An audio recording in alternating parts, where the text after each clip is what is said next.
भारत के संविधान निर्माता, भारत के राष्ट्र निर्माता बाबा साहेब डॉक्टर अंबेडकर के अलावा क्या इस देश में कोई ऐसी पर्सनैलिटी है जो डिजर्व करती है कि उस संसद भवन का, जहां से संविधान को अमल में लाने का काम होगा, जहां से इस देश की नीतियां बनेंगी, जहां से इस देश के कानून बनेंगे, जहां से हमारे भाग्य का निर्धारण होगा, जहां से यह तय होगा कि हमारी जिंदगी में क्या होगा, क्या अच्छा होगा, क्या बुरा होगा, क्या उस इमारत का, क्या उस संसद का नाम किसी और के नाम पर रखने के लिए क्या कोई भी बाबा साहेब डॉक्टर अंबेडकर से बेहतर विकल्प है हमारे पास में? क्या कोई ऐसी पर्सनैलिटी है? आप लोग बताइए, क्या बाबा साहब डॉक्टर अंबेडकर से ज्यादा कोई योग्य और दमदार और जानदार व्यक्ति है जिसके नाम पर संसद भवन का नाम रखा जा सकता है? मनुस्मृति कहती है कि हम लोगों को जीने का अधिकार नहीं है, हम लोगों को यहां इस हॉल में बैठ के बातें करने का अधिकार नहीं है, मैंने जो ये अच्छा कपड़ा पहना है ये पहनने का अधिकार नहीं है, पढ़ने लिखने का, संपत्ति का अधिकार नहीं है। और वहीं बाबा साहेब डॉक्टर अंबेडकर का संविधान कहता है, जिएंगे तो शान से जिएंगे, जिएंगे तो शान से रहेंगे, अच्छा कपड़ा पहनेंगे, अच्छे से खाएंगे, पढ़ेंगे, लिखेंगे, सम्मान से जिएंगे। तो हमें सम्मान से जीने का अधिकार देने वाले बाबा साहेब डॉक्टर अंबेडकर के नाम पर इस देश की संसद का नाम रखने का जो ये अभियान है, उसमें हम लोग तन मन धन से साथ हैं। अगर ये हेडगेवार का, गोलवलकर का या मोहन भागवत का नाम रखना चाहते हैं तो उन्हें याद रखना होगा कि इस देश की बहुजन आबादी जो है वो सड़कों पर निकलना भी जानती है। जैसे SC/ST एक्ट में हम लोग सड़कों पर निकले थे, रोस्टर आंदोलन में हम लोग सड़कों पर निकले थे, हम बाबा साहेब डॉक्टर अंबेडकर के सम्मान में शांतिपूर्ण तरीके से विरोध प्रदर्शन करने का अधिकार रखते हैं। और हम दिल्ली में भी आवाज उठाएंगे और अपने बाबा साहेब के सम्मान में ये काम तो कम से कम नहीं होने देंगे कि जहां संविधान चलेगा, जहां कानून बनेंगे, वहां आप गोलवलकर की तस्वीर लगा दें और उसके नाम पर आप देश की संसद का नाम रख दें।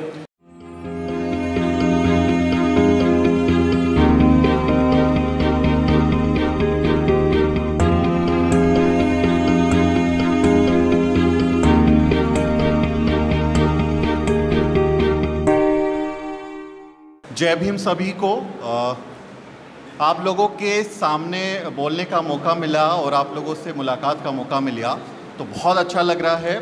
All India confederation of SC/ST OBC organisations के राष्ट्रीय अध्यक्ष डॉक्टर उदित राज जी, ओम सुधा जी, रतन लाल जी, जितेंद्र मीणा, डॉक्टर लक्ष्मण यादव और तमाम हमारे जो साथी हैं, शंभू भाई जो अभी पहुँचे हैं, आप सबको जय भीम। और सीधी मुद्दे की बात हम लोग शुरू करते हैं कि भारत के संविधान निर्माता, भारत के राष्ट्र निर्माता बाबा साहेब डॉक्टर अंबेडकर के अलावा क्या इस देश में कोई ऐसी पर्सनैलिटी है जो डिजर्व करती है कि उस संसद भवन का, जहां से संविधान को अमल में लाने का काम होगा, जहां से इस देश की नीतियां बनेंगी, जहां से इस देश के कानून बनेंगे, जहां से हमारे भाग्य का निर्धारण होगा, जहां से यह तय होगा कि हमारी जिंदगी में क्या होगा, क्या अच्छा होगा, क्या बुरा होगा, क्या उस इमारत का, क्या उस संसद का नाम किसी और के नाम पर रखने के लिए क्या कोई भी बाबा साहेब डॉक्टर अंबेडकर से बेहतर विकल्प है हमारे पास में? क्या कोई ऐसी पर्सनैलिटी है? आप लोग बताइए, क्या बाबा साहब डॉक्टर अंबेडकर से ज्यादा कोई योग्य और दमदार और जानदार व्यक्ति है जिसके नाम पर संसद भवन का नाम रखा जा सकता है?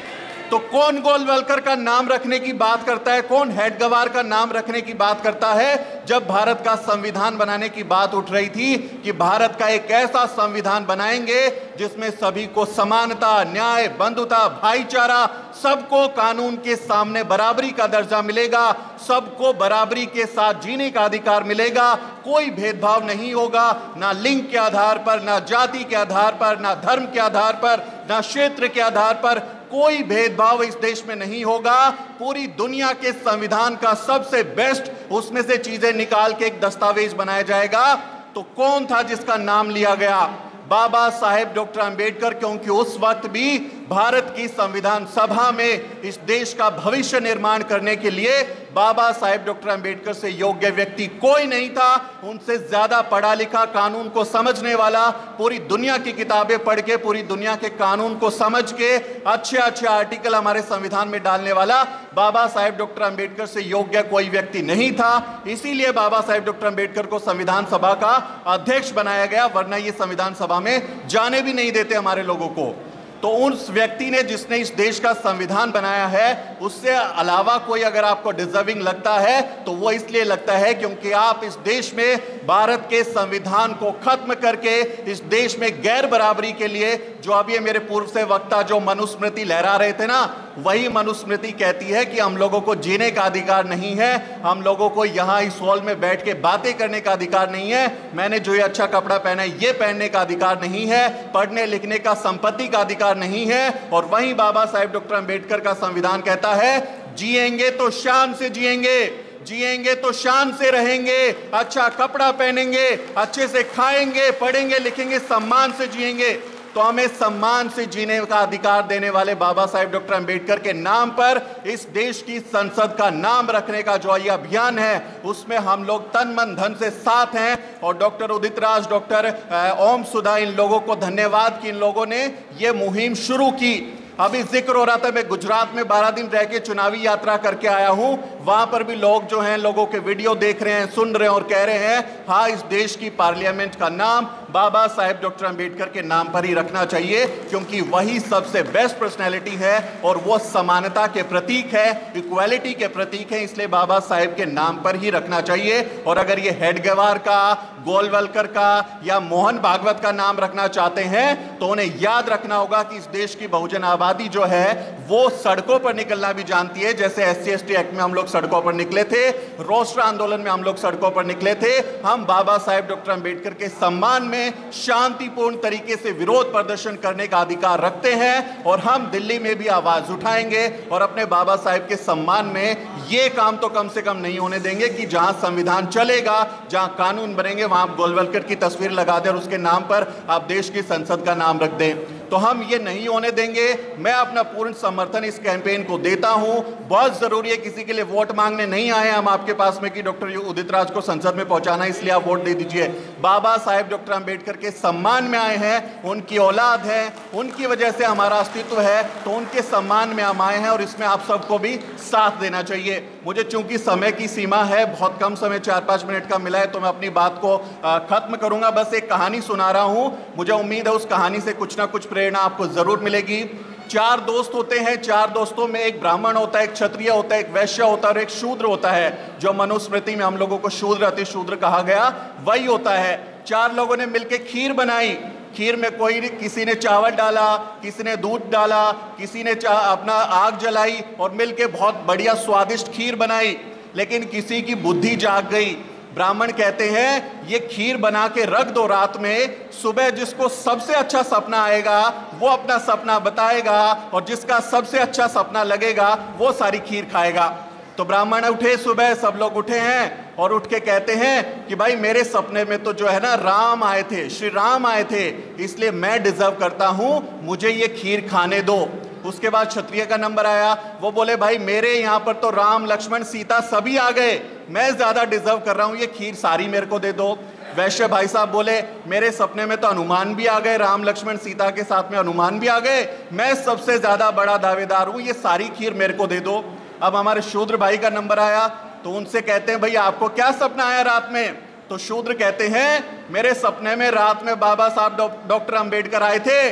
वो बोले हे मूर्ख, इतनी सदियों से सो रहा है, उठ जा, तेरी खीर वो खा जाएंगे, इसलिए मैंने रात में ही अपनी खीर खा ली। तो हमें अपने हिस्से की खीर किसी को नहीं देनी है, स्मार्टली काम करना है और अपने बाबा साहेब के सम्मान में, अपने समाज के सम्मान में आंदोलन करना है। मुझे बोलने का मौका दिया, इसके लिए आप सबका बहुत बहुत आभार, बहुत बहुत शुक्रिया। कभी फिर आपसे मुलाकात होगी और विस्तार से बात होगी। अच्छा, तो मैं फिर 5 मिनट और बात रख लेता हूँ, क्योंकि बाकी लोग भी हैं तो उनको भी समय चाहिए। जो मुद्दा है, मैंने जैसे आपको बताया कि भाई हमारे तो दिल से जुड़ा हुआ है, बाबा साहेब के नाम के लिए तो हम कुछ भी कर जाएंगे उनके सम्मान में, इसलिए इस मुद्दे के साथ खड़ा होना है। इसके अलावा हमारे समाज के साथ जो उत्पीड़न है, जो हमारे अधिकारों पर हमला है, आप लगातार देखें कि भारत में हमारे वंचित समाज के साथ इतने उत्पीड़न हो रहे हैं, चाहे वो हाथरस का केस हो, लखीमपुर खीरी का केस हो, आपके यहाँ कठुआ का केस हो, हमारे साथ इतने बुरे बुरे व्यवहार हो रहे हैं कि अगर हमने अब नहीं बोला, इस वक्त पे हमने अपनी आवाज़ नहीं उठाई, तो क्या फिर हमको बोलने लायक छोड़ेंगे? क्या बोलने लायक छोड़ेंगे? और डॉक्टर ओम सुधा कह रहे थे कि मैं अपने चैनल के बारे में बता दूं, द न्यूज़ वीक नाम से मेरा चैनल है, द शूद्रा नाम से हमारी वेबसाइट चलती है। जिन लोगों ने नहीं देखा है वो देख लें, वो सब्सक्राइब कर लें, क्योंकि आप नहीं करोगे तो वो लोग तो करने वाले नहीं है जिनको हम कहते हैं कि भाई आपने सब कुछ लूट लिया, अब हमारे लोगों के लिए कुछ छोड़ दीजिए। वो नहीं करेंगे, इसलिए आपका समर्थन चाहिए। बहुजन मीडिया को ताकतवर बनाइए, क्योंकि जिस मीडिया से मैं आया हूं, ABP news, Zee news, India news, news nation, 4 जगह काम करके आया हूं अपने पूरे करियर में। एक भी दलित पत्रकार मुझे वहां नहीं मिला, एक भी व्यक्ति आपका वहां बैठा नहीं है। जब आपका आदमी वहां नहीं है तो आपकी बात कौन करेगा?